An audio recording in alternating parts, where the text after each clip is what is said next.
Oke, standby, kamera ready, sound ready, 3, 2, 1, action. Peserta didik masih mengalami kesulitan dalam memahami materi pembelajaran secara optimal. Hal ini terlihat dari tingkat partisipasi belajar yang belum maksimal serta hasil evaluasi yang belum sepenuhnya mencapai target pembelajaran. Berangkat dari data tersebut, diperlukan sebuah media pembelajaran yang mampu membantu peserta didik memahami materi dengan lebih mudah, menarik, dan kontekstual.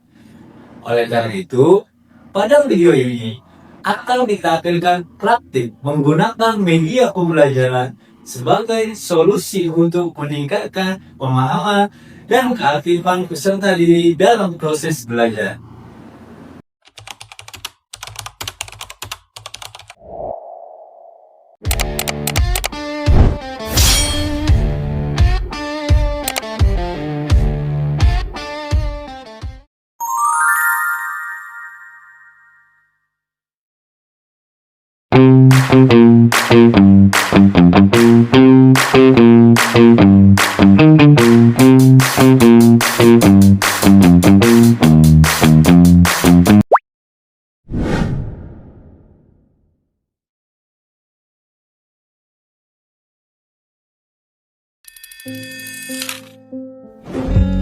Media ini bukan sekedar kerajinan tangan, tapi simbol perjalanan hidup manusia.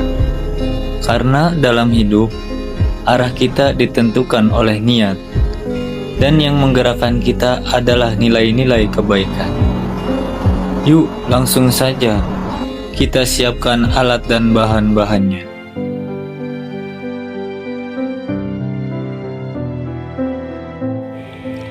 Bahan-bahan yang kita gunakan sangatlah sederhana dan mudah ditemukan, yaitu stik es krim, botol air mineral, lem Korea, atau bisa memakai lem tembak, terus sendok plastik, sedotan, gunting atau pisau, kertas printing untuk tulisan nilai-nilai kehidupan, dan tusuk sate. Dengan bahan sederhana ini, kita bisa membuat media yang bermakna luar biasa.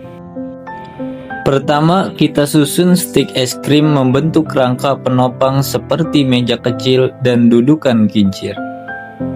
Rangka ini ibarat fondasi kehidupan. Kalau fondasinya kuat, bangunannya akan kokoh. Dalam hidup, fondasi itu adalah iman dan prinsip hidup.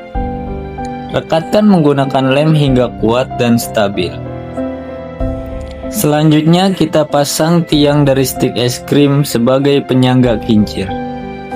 Tiang ini melambangkan komitmen dan keteguhan niat. Tanpa komitmen, hidup mudah goyang. Gunakan sendok plastik sebagai baling-baling. Lubangi bagian tengah, lalu pasangkan pada tutup botol dan tusuk sate sebagai porosnya. Tambahkan sedotan agar putarannya lebih stabil. Baling-baling ini melambangkan akhlak dan nilai-nilai kehidupan seperti sabar, syukur, ikhlas, jujur, disiplin. Air yang menerjang kincir itu ibarat ujian hidup. Semakin besar air menerjang, maka semakin cepat kincir berputar. Begitu juga hidup. Semakin besar ujian, semakin besar pula peluang kita untuk bertumbuh. Alhamdulillah, kincir angin kehidupan kita sudah selesai. Sekarang kita lihat, ketika kincir ini berputar, ia tidak bergerak sendiri. Dia bergerak karena ada angin ataupun air. Begitu juga manusia. Kita tidak bisa hidup sendiri. Kita digerakkan oleh niat baik, nilai, prinsip, dan lingkungan. Jika niatnya baik, maka arah hidupnya pun baik. Jika akhlaknya terjaga, maka putaran hidupnya akan membawa manfaat. Hidup bukan tentang seberapa cepat kita berputar, tetapi tentang kemana arah putaran itu menuju. Jika kincir ini berhenti, mungkin karena tidak ada angin ataupun air. Dan jika hidup kita terasa berat, mungkin kita perlu memperbaiki niat dan memperkuat nilai.